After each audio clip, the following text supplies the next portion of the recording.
Hello, my Scorpio risings. How are all the baddies doing today?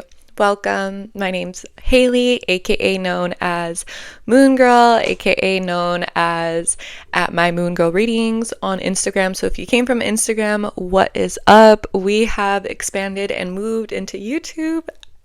And if you are just finding me for the first time, welcome. And yeah, this is just a community where we love to obsess and delve really deep and just unapologetically embrace our love for astrology. So, if you do not see your rising sign yet, go ahead and click the notification bell, and you can click that too if you just ever want to know and want to be in the know when I post, when your sign is coming up. You can press that, and then don't forget to subscribe. There's a little cutie down there. She's free. Her name is Subscribe. She's known as the subscribe button. She's red. She's really cute. And again, she's free 99. So that would be an amazing way to support me. Other than that, let's jump into today's video. So today's video for my Scorpio risings, I've written down 7 of the major transits in 2026. We're going to go into what your year ahead is going to entail. And then the second part, after the transits, we are going to be rolling the astro dice. I like to do these. Y'all got Leo. Y'all have Leo in your chart besides Scorpio.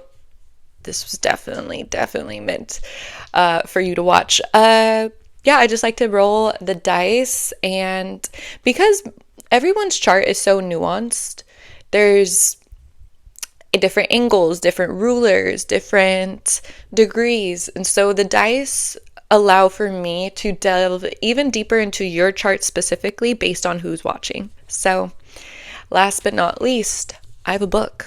This is phase 3. There's 365 pages in this book.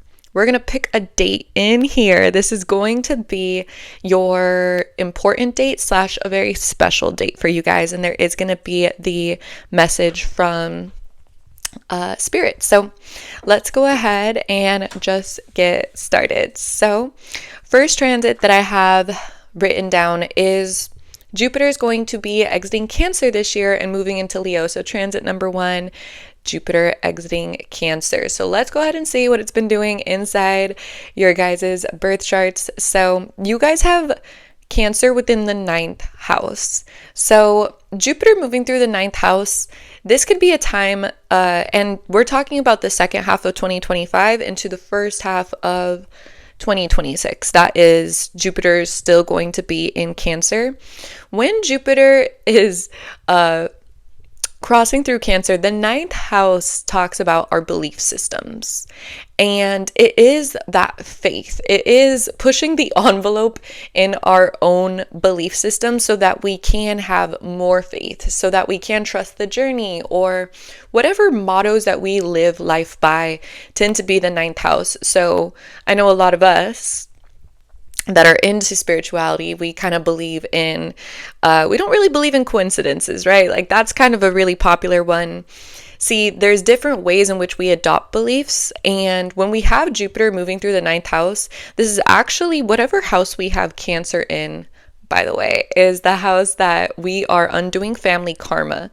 And that's kind of our ancestral karma house, both, I guess you could say the lights and the shadows, right? Like we have the gifts there, but we also have, the more traditional, unsatisfying emotional attachments that are limiting us, right? And so Cancer, whatever you nurture grows, and it's super abundant. So a lot, of course, with Sagittarius and your guys' second house, a lot of your guys' abundance is tied to your beliefs and what beliefs you feed.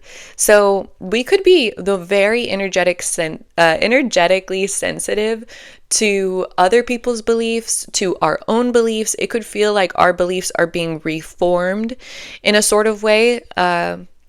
Kind of reminds me of like masseuse or massaging, when you kind of massage out the energy and kind of disperse it, I feel like we could be getting a bit mutable with our beliefs, like kind of maybe starting with the way that we talk to ourselves, right? Because Jupiter's also highlighting the third house, which is our beliefs and our self-talk coming together. Like this is really the mind and the heart coinciding and dancing off one another to allow for miracles to happen, to allow for life to have a brightness to it, to allow peace of mind, to allow adaptability. A lot of the Gemini Sagittarius sort of axis is around being silly, just enjoying life and being really adaptable, being really mutable, being very intelligent, and a lot of the mastery of the mind and consciousness, right? So higher consciousness and then our mind. So this is really expanding upon that inner voice within our head. And when we have that inner voice in Capricorn, right, we can have more of a strictness, right? Like we demand a lot of ourselves when we have Scorpio risings, right? And that's kind of the path of transforming, alchemizing, and just alchemizing, reinventing ourselves and having these really intense comebacks and throughout life. And I do think that as the third and ninth houses get highlighted within your guys' charts, Scorpio risings, this is when a lot of the behind the scenes work, I think, happens for you guys, because the Cancer Capricorn is a very much, they're like builder houses wherever you have them in, and the consciousness and beliefs, spirituality, religion, is also matching up with the words we tell ourselves and the words that we speak to others. And so this could be a little bit where we're finding some discipline maybe around like, negative thoughts, or around expecting too much of ourselves, like whether it can be sometimes just something that like our mentality, anything that's holding us back, releasing that and allowing things to expand. And so we may before have talked about topics or have heard about topics in terms of beliefs or the way other people view things, and we may have been hesitant. This is a time where we actually can water ourselves, and I think that this is also going to next, transit number 2, lean into our legacy. So when we think about our legacy, and I love talking about this in every single rising sign video because it's very interesting to describe the midheaven. So you guys have Leo midheavens, baddies. Like, that is one that I think is so cool. That is really one in astrology. When I see a Leo midheaven, I'm in awe. And so that being said, we have 10th house as our legacy. So our midheaven, even if your midheaven is not in Leo, like you watching specifically, let's say it's in Cancer or in Virgo, your 10th house is still in Leo. So it does pull into the legacy. This description does still apply. It's involved somewhere within your chart, most likely. In place it is, but if not, definitely in whole sign. Anyway, nuance. With the legacy. So I talk about how the 4th house that I see is the roots. Like that is the root of our soul. That is the root of our humanness. That is, very much the psychological foundation that our soul started the journey with, right? Childhood, things like that. And then the midheaven, to me, the 4th house is also our final resting place. And so the midheaven and the 10th house in Leo is really, when we do pass away, when our time is done here, right? When this lifetime is done, the legacy is not just your career. It's not just work. It's not just our achievements. It's also, what are the stories that you told people? How did you take care of people's time? Who were the names closest to you? What type of person were you? And I think too, I don't know if you've ever heard Scorpio rising, we're talking about death. I don't know if you guys have ever heard, I think it was a video that was trending, but it was asking a bunch of elderly folk that have lived a really long time what they think about most. And they did say just like the time that they had spent with their loved ones. So, Midhaven in Leo, it's really like that's the legacy, was your heart, right? And I think that the changes in beliefs and watering the right beliefs and, refining the way that we speak to ourselves, it so much is this energy when we have like a self-oriented midhaven of like watering ourself first, making changes to ourself first, Scorpio rising, therefore enhances the life of so many other people around us, right? And so choosing those beliefs and, adjusting, fine tuning that voice, that's supportive, that voice that says we could do anything. Because Cancer and Capricorn, mom and dad, husband and wife, archetype within the zodiac, they can do anything. They can raise a family, they could raise children, they can, they automatically have that adult archetype, right? Where, a kid may not know how to spell, a kid may not know how to get directions. You can have that childhood dream, but it really is Cancer, Capricorn, that love to build, that love to grow. And so I think that now we're going into when Jupiter enters Leo, the legacy really coming alive. I saw 1111 as soon as I said that. So your guys' legacy is getting expanded upon. This is so exciting. Let's divvy this up really quickly. Work, your career. We're talking your dream career. We're talking a career path or a job that you've put a lot of energy towards growing. Jupiter's very, very karmic. This is when we start to, Jupiter and Saturn are the social planets, and then the outer planets are Uranus, Neptune, and Pluto. But Jupiter is connected to the Akashic records. So it not only activates when it highlights a house, past life timelines, because Jupiter is our wisdom that we've accumulated from previous lifetimes. When Jupiter itself highlights a house, our knowledge within this realm is being like pulled to the surface. Like you'll feel yourself looking at the bigger picture with Jupiter. And when you look at the bigger picture, because that's what Jupiter does, when it enters a house, boom, that house is in widescreen. And we are able to apply our wisdom. We're also able to expand our consciousness past any limitations that were there before. So if we wanted to dream bigger or flip perspectives in a way that we didn't see it before, all these like missing pieces start to come together because we're looking at it in wide view in this area of life. That's Jupiter's huge effect of expansion. And then we also are pulling in timelines through inspiration, right, of the future. And so typically the things that happen when Jupiter is passing through an axis, it's showing you actually peeks into your future. So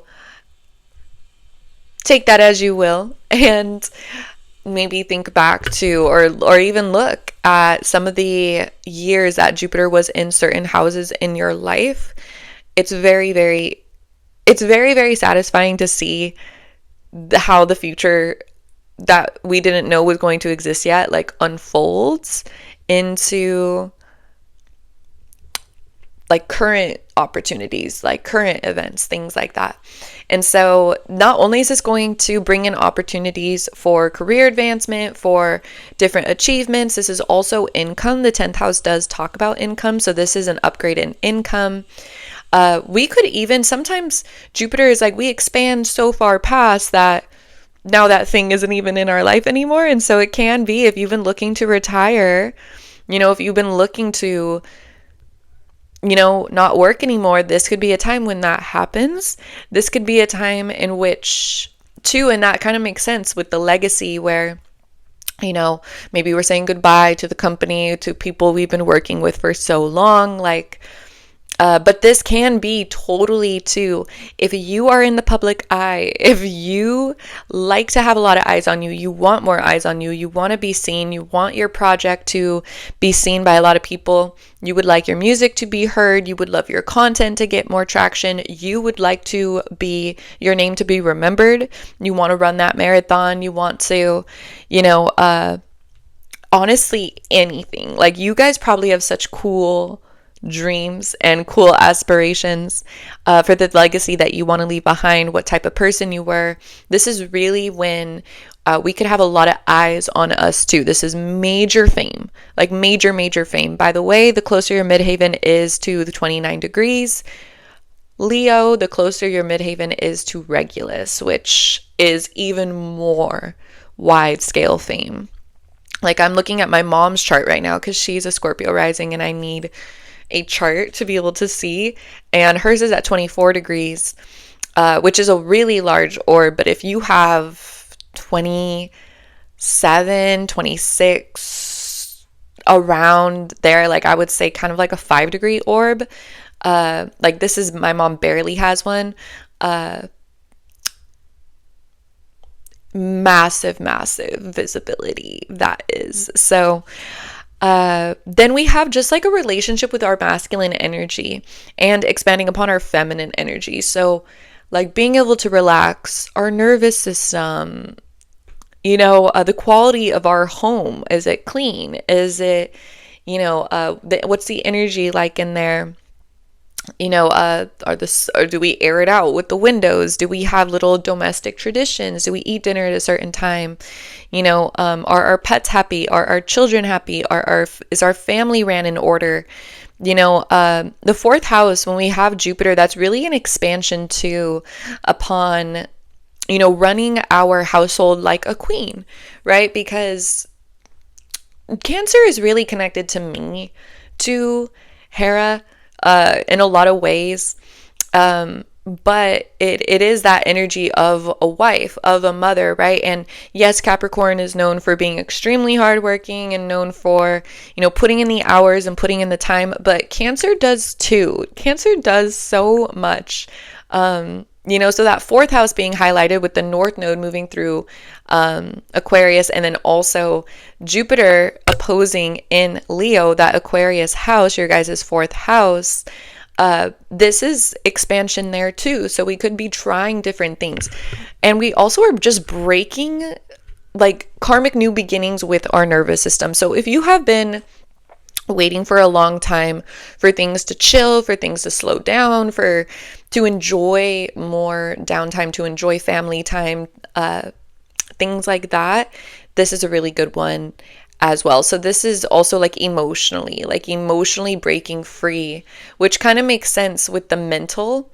It's like we went through the mental, now we go through the emotional, and then we went through the beliefs, and now we build a different legacy. So that is Jupiter. Then we have Saturn that's entering Aries. So Saturn's going to be in Aries for roughly like a little over 2 years. So that's your guys' sixth house. Again, this is relating to work. This is a huge year for work and legacy, the legacy in which we want to live behind, our domestic life, our job. The sixth house is our everyday reality. It is routines. It is our wellness. It is our physical health. It is practice makes perfect house. So, skill sets. And it's also the house of service. So with Saturn moving through here, actually, I could see where we are refining our abilities to be of service to others. So whatever house you have Aries in is a very, very powerful house in your chart. Six housers tend to be of service for a lot of their life. Like, it is an honor to be of service and in this way. And so, for example, my mom has a North Node and Saturn in the sixth house. She's been a legal secretary her entire life. Like, that's been her only job. It's been her job for like since she was 17. And granted, my mom is in her 50s. And so, she's been of service, to my family as being a mother. She's been of service to my father and being a wife. She's been of service to her bosses and being a secretary. And I truly think that Scorpios, that's a bit of a self-interest sign. It is a self-interest sign. I find that Scorpio, if they do involve we in sentences, those people are very, very, very close to them, but they want to be very powerful on their own too. If they are going to take someone under their wing, trust somebody, like they're going to ride or die for them. And so it is very important for Scorpios to be able to adjust their life to where they know they can count on them. They know that they're going to get everything they need to be done. They need to get done. Also, there needs to be a level of self-interest. So I actually see Saturn moving through the 6th house, refining our relationship with being of service to people, which I do find that Virgos can sometimes have a hard time with saying no, or feel like, they may put efforts into things that other people just don't see, or, as many of Virgos told me in their lifetime, all it takes is a thank you. And yeah, if we've been feeling underappreciated in the sense where we've been of service to people, this could be a time where we're really scaling back on that. And Saturn can feel very heavy. We'll know like what isn't working anymore and what needs to be weeded out, because it will feel so heavy. We are not going to be able to keep up in that way. The way that things have been going, but also work. This could also be changes to our health, changes to our work life, our productivity, our grind, how much we grind and what way we grind, and kind of like cyclical ways of waking up, winding down, eating, alone time, spirituality, things like that. So this is definitely a time where health and mental health, physical health and wellness, and spiritual health, and our job, and also just like endings. Like if there needs to be any endings at all, I think with work, this is definitely like a pivot couple of years. Now Saturn's just entering here. So that's what we can expect. We can expect, to kind of weed out health habits or things that just aren't working for us anymore. Even getting the right amount of sunlight or drinking enough water. That is all the 6th house. The 6th house is everything we do in reality. It is like Sims. It is like Webkins, if you are a goat and you know what that is. It is very much like, all right, this is what my little character is doing to raise their health heart or their health bar or whatever, those helpful things. And then we have Neptune entering the 6th house, which our hopes and dreams are coming true. We have actually, this is what I really do like about 2026 specifically for these Aries transits, is because Saturn's only going to be going through Aries alongside with Neptune for a while, within the next 2 years-ish. Approximately. So when we have Neptune that's joining Saturn, we have the ability to dream very big for our work, dream really big for our wellness. We've been struggling with a certain health issue, like Neptune gives us like the hope and the belief and like a whole, holistic sort of assistance in overcoming these health issues. Also, even if there's not like a direct health issue, if we just want to be healthier, mentally, emotionally, physically, like this is when that all comes together. We could really dream about who we want to show up as, which matches with the legacy transits that we're seeing.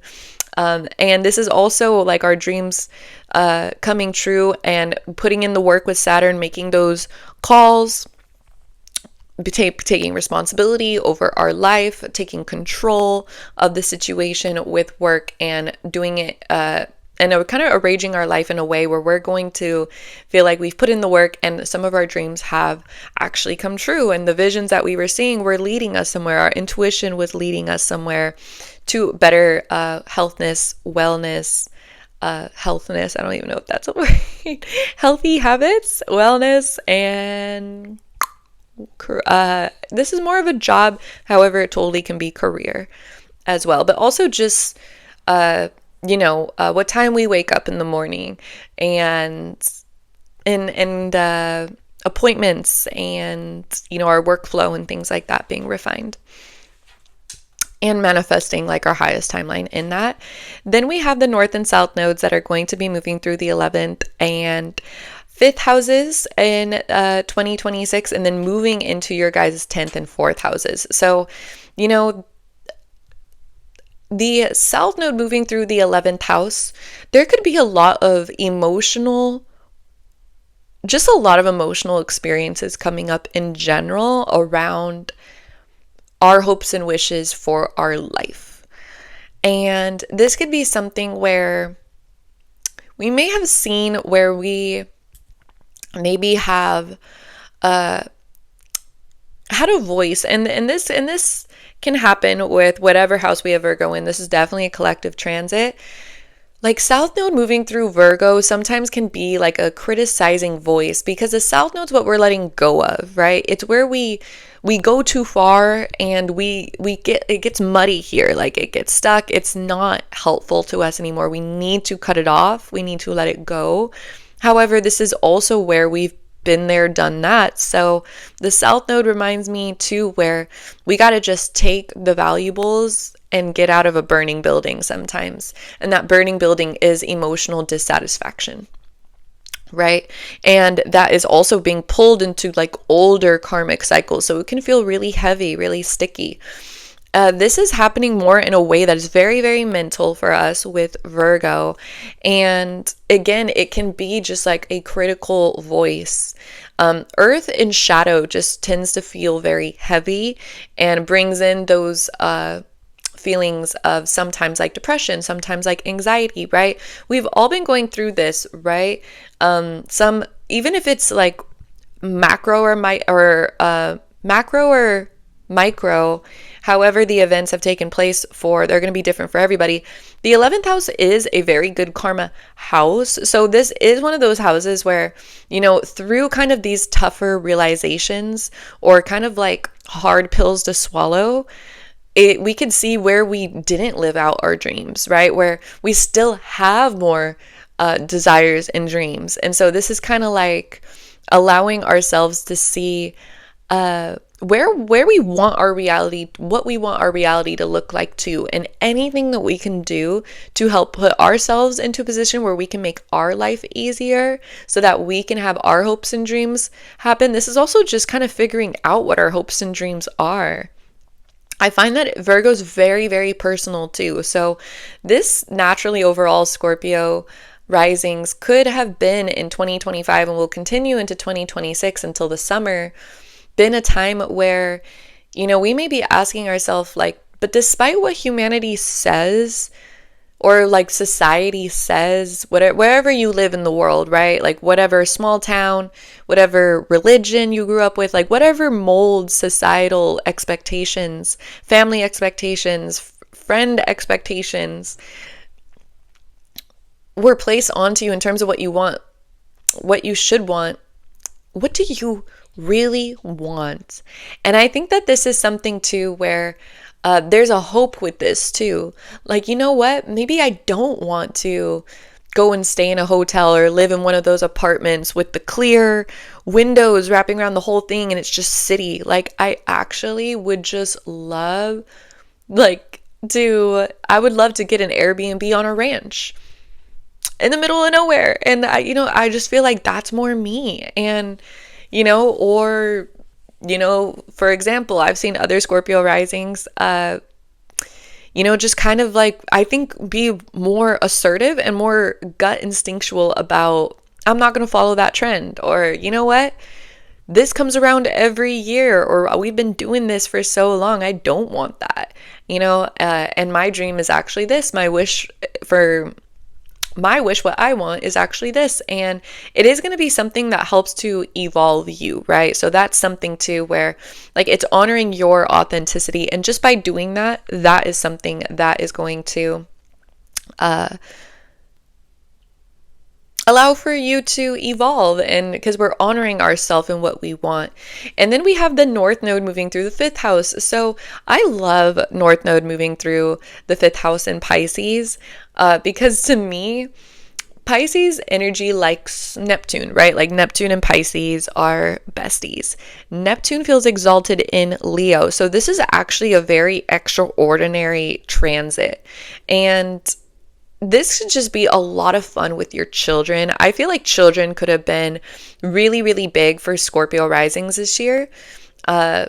Cancer, Jupiter doing its thing, and then the North Node through the fifth house. It's like through our own inner child and our own nostalgic energy, and like it's kind of like the daydream and the fantasy aspect could really been expanding upon and showing us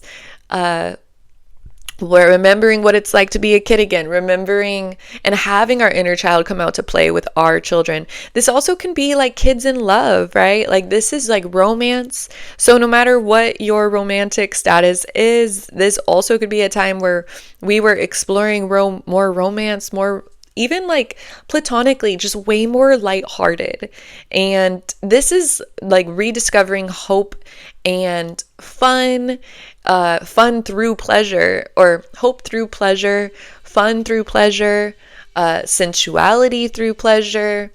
This could have definitely been to just a lot of fun with, this might sound like a little crazy, but just like bear with me, because Pisces rules over the non-physical, like the feelings that were being evoked from the beauty on earth, or from the experiences on earth, like anything that made your heart happy. It could have been this like very extra sensitive, extra sensational ability to connect with everything, actually, in a very beautiful way. So but more than anything, this is kind of with North Node moving through the fifth house, rediscovering what makes life fun, what hobbies we want, stepping into our star power, taking up more space, discovering our talents, and also gaining will through creativity and through fun. The fifth house is one of the creative dharma houses.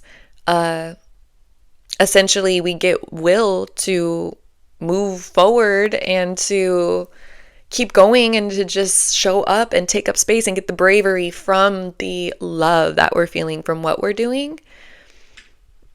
There was one more thing I was going to mention with the fifth house. Maybe it's just not going to. Oh, yes. Like really seeing through to like drama. Like the fifth house can talk about drama. So this is, kind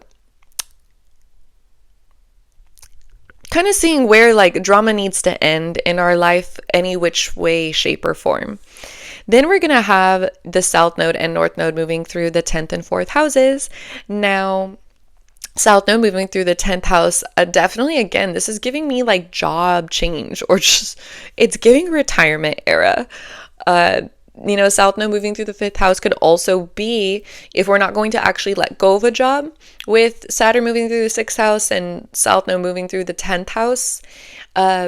This is going to be being let go of a job or a cycle or a phase with how we work, and getting what we're getting recognized for our achievements for. That's also something with Jupiter passing through the 10th house, by the way, is getting the recognition that we really like want. And even if that's like us giving it to ourselves by walking away and see ya, bye. This could be something to South Node moving through the 10th house, where, very, very karmic events that were always meant to take place are going to come into your life. I would pay attention if you can. If you can. I don't know if that's like a metaphor for like y'all being shook for what I'm about to say, but if you can go to astro.com ephemeris Scroll down to the 21st century, scroll down to 2026, and see the degree of your midheaven and see when the South Node is going to hit that degree. I would pay attention for the time around that date. That is the date where the South Node of our South Node and North Node of our karmic journey is activating our life path, our legacy, who we're going to live with. There could be very, very important experiences that are going to take place where you will see where you're going to live in the future. This could also be like introducing different family members. So depending on where you're at in your life, this could be like if you're, perhaps like, I mean, what is younger? But I was going to say, like, if you're like 20s, 30s, this could be, expanding a family, having a family, moving in with a partner, meeting the partner that you're going to move in with. Maybe you go on vacation somewhere like I did when the South Node was passing through my midheaven and the North Node was on my IC, and I went to Romania, and that was where I was going to live a year from that day. Little did I know, right? So, it could give insights into there. It also, let's say you're whatever else, right? Let's say you are 60, 70, 80, however old. This could be North Node moving through the 4th house where, you're getting new sons or daughters-in-laws. Like the family unit is just changing. Maybe a kid is moving away from home. This is just overall family dynamics expanding. This also could be as well where, perhaps like even like foreign people are coming in and like really breaking the mold of how we run things in our own house and what we like to do, and how we want to run our family. Like this is kind of like a jolt of lightning within our home life, which I find so interesting. And so we also have that. And again, this is like nervous system things, right? Breaking free from a generational thinking and patterns. And then this also is great for moving too. Like if you want to buy a home, it's supportive in that. And then we have Uranus entering Gemini. So Uranus is going to be entering the 8th house. So this is also like the very beginning of us really stepping into our power in a new way. Like our power is being upgraded, and it's really going to be through the mind, which is how it often happens for Scorpio, right? Because as humans on Earth, our mind, we can be a slave to it, or we can be in charge of it, right? And I find that is probably what this is going to be. This is going to be an 8-year cycle, 7 to 8 year cycle around being in charge of our mind. And that actually is going to be less so through being very strict about inner thoughts of, hey, yo, you should think of this. I mean, of course, there's that aspect because we have Capricorn in your 3rd house. There is this natural authority to your voice.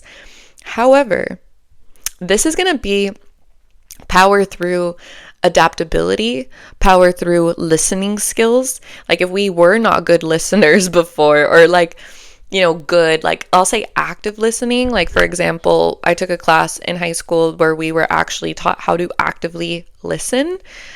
Blew my mind. I grew up in a house where you just kind of like, you chime in whenever you want to.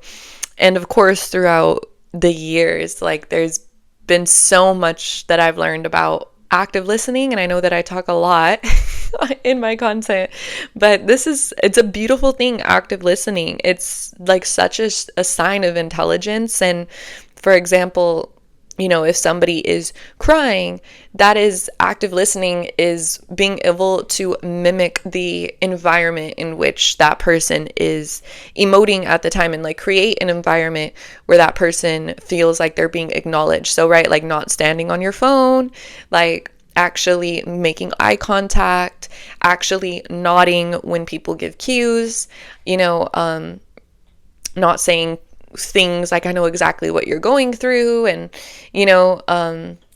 like supportive things that like affirm that we were listening to the person.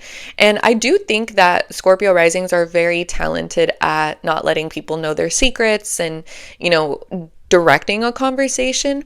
This is going to amplify that even more, where I do feel like the way in which we talk may change. And this may happen again through like new things kind of happening within the family, like even our kids maybe learning like a different language, or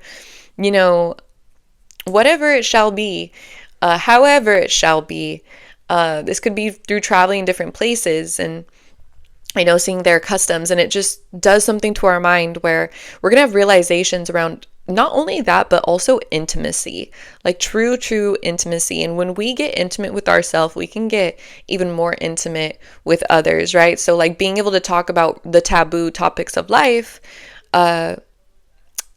and this is also becoming like, this is like accessing like the secrets of the universe too. Like this, I mean, that's Scorpio, right? Uranus is exalted in Scorpio because Scorpio will always want to know the truth, no matter how much it hurts, no matter how jarring it's going to be, no matter how much we're going to have to unpack. Scorpio says, give me the truth.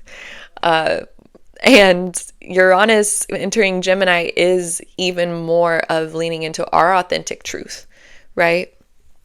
So that's what I see there. This also is can be changing things up in terms of our investments, learning about joined resources, different ways of investing. Maybe we're also going to have some external circumstances that are going to come in and help assist with financial breakthrough, which with more stability.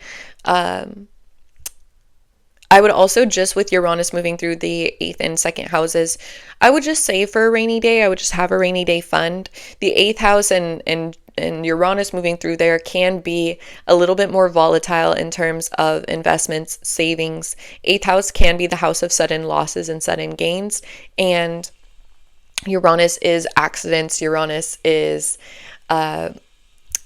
chaos. And there's really beautiful things that come from chaos, like birth is chaos, but this is something where through the madness, we kind of want to have some things that Scorpio, like that 8th house, that fixed sign, can kind of hold on to, Taurus as well.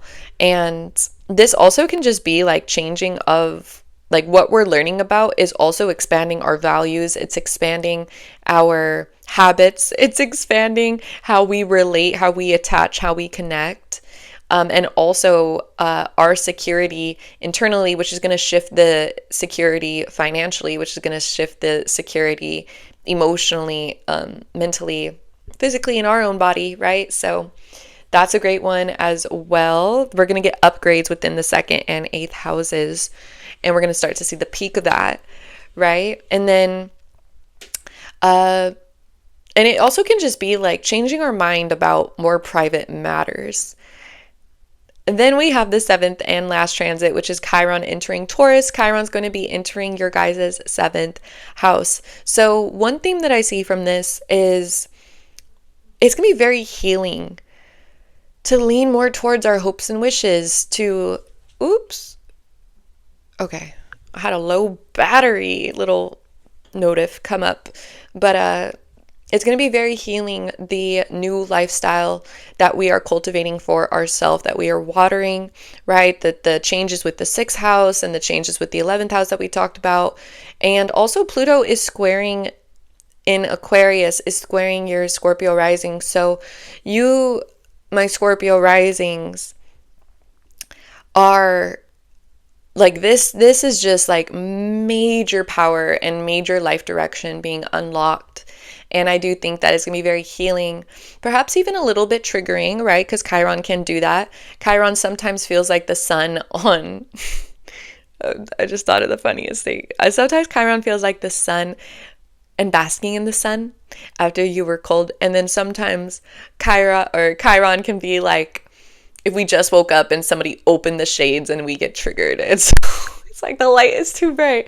So it can definitely, but through triggers we heal, right? I feel like through, the one-on-one connections in our life, we could be also getting like very, very close within our current relationships or with new people on an intimate level that is actually going to heal how we relate to people. That's actually going to heal us as a partner. That's actually going to facilitate healing within our connections. And if we are single, let's say, for example, Chiron moving through the 7th house is where, we're training to be the best partner that we can be.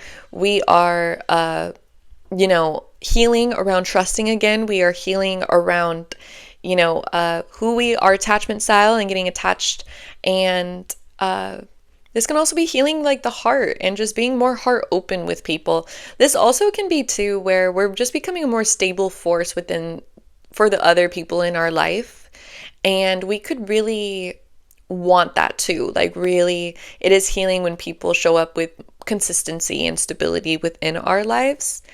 And then also, this is like experiencing more luxury within our lifestyle. Like, no matter if you live on a ranch or in the middle of nowhere, or you live in a high rise, or like you live in an apartment, like whatever, you live in I see people renovating buses. I see people renovating all types of things, but there are certain luxuries in life. I'm sure even if you camp, there's just luxury. I think Taurus stripped back luxury really is just the sun beating down on you, and really is just,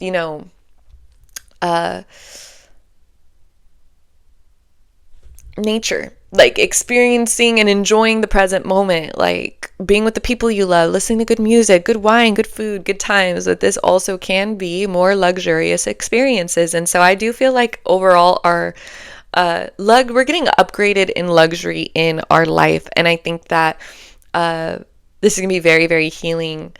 Also business wise too, like associating like what we want in life with what we deserve, that is elevating too. So, we're deserving of everything straight off the bat. Once we come here, sometimes we forget that. Chiron's going to help us remember that we deserve what we want. So that is all of the transits. Let's go ahead, roll these astro dice. So my spirit guides, gorgeous, sexy Scorpio rising spirit guides, please let us know anything else about the 2026 year ahead for Scorpio rising. One fell on the floor. I have to get it. Okay. Ooh, Venus. Okay, I don't know if you guys heard me, but Venus. Okay, so there's a cat hair. That's my son's hair. I shall keep it very, very safe somewhere forever. Okay, so Venus.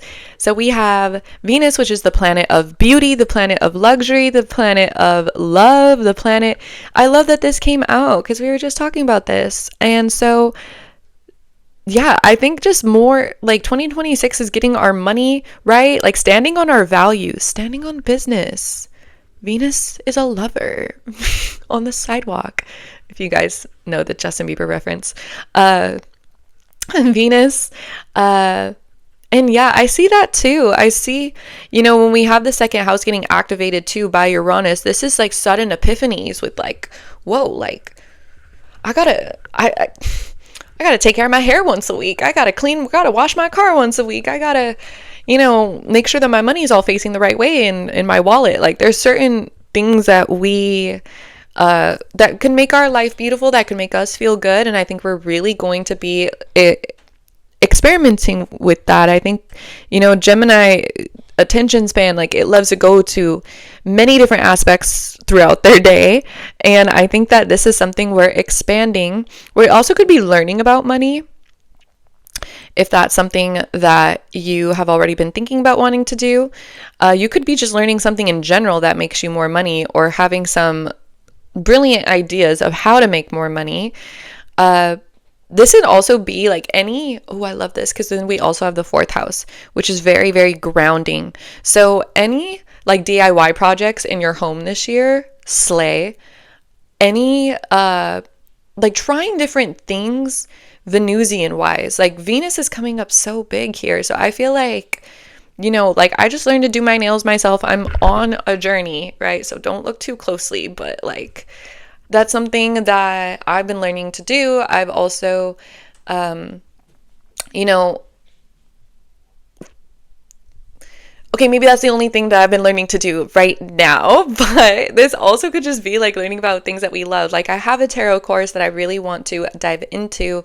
This is like spending more time at home, like learning, beautifying ourselves, which feeds us emotionally. This also can be like going to therapy for love in 2026. Ain't no shame in the game. I'm from the United States and we openly admit we go to therapy here. So, mental health, like this is also just like having a soundboard, maybe with friends on the topic of love, on, with people that you trust. And this is also, I think, like spending time with friends at home, like perhaps too with, Aquarius, fourth house and the North Node moving through there. To me too, this could be where like what we're doing at home is just different. Like maybe we're not gonna drink wine and watch The Bachelor. Maybe we're going to have chai lattes and sing karaoke. Like this is just trying different things than what we've done, and it's gonna break so we could break free and like be free from like patterns just no longer serve, right? So that's what I see here. Also lots of books. I feel like if you want to do any self-help or like fiction that really pulls at you emotionally, that could also be indicated there. Also like new art, if you want to put anything into an artistic, like if you need to express anything, you want to express anything, being a bad bee, like, or something more nostalgic or something like that. Beautiful time to express our emotions. So last but not least, we have the book. This is Soul Guidance by Essence Rising. I got this book like in 2020 in the pandemic. We're just going to, like, I want this page, but I feel, yeah, like that's a good one. Oh, okay. So my Scorpio risings, May 10th. But May 9th is looking really cute too. Okay, I'm just going to read the affirmations for both, but maybe I'll read both. Okay, for you guys, I'm going to read both because I see May 10th and May 9th as important dates for you guys. I wonder when that is. Like what? Oh, it's a Saturday and Sunday, so it's a weekend. So there's probably a lot of you watching where that's going to be an important weekend. But May 9th says, be awake and very aware of the different people that are crossing your path. You've done huge amounts of healing and shedding layers. Your wholeness is reflected in those that you may encounter. Your soul family and soul mates who vibe on the same frequency as you are coming closer, like a magnet pulling them to you as they're pulled to you. Vibrational matches are occurring. Stay centered and woke. Staying centered and woke will provide the awareness you need to fully recognize and engage with this energy around you. Those that you encounter are here to support your evolvement and expansion. You've been longing for such connections. They'll cause you to reflect and introspect, bringing out the best version of you, changing your perception of yourself and why you're here, being the catalyst for change. Be open to receiving. You're safe. Go mingle and have fun. The affirmation is, I am open to receiving new vibrational alignments. So I love that one. That is a very Scorpio message, I think just in general. And then May 10th. Okay, so what I'm kind of getting is, be open to new people and be open to new experiences. That's what I would say. May 10th says, engage in new experiences. As fearful as the unknown may seem to you right now, taking part is necessary to create the space for new opportunities. Avoid playing out the potential in your mind and envisioning various scenarios. That's how you convince yourself that the experience is unworthy, projecting your fears and vulnerabilities into the potential opportunity. The worthiness of any experience can only be found in the actual experience.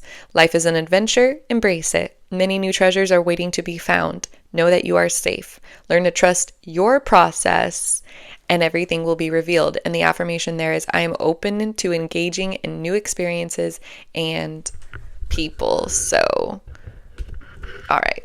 I'm officially at 5%. The sun is setting.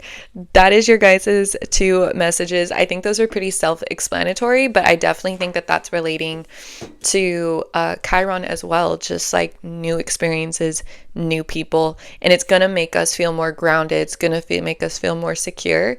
And yeah, so thank you so much for watching. You guys are the real ones. This has been the longest one so far.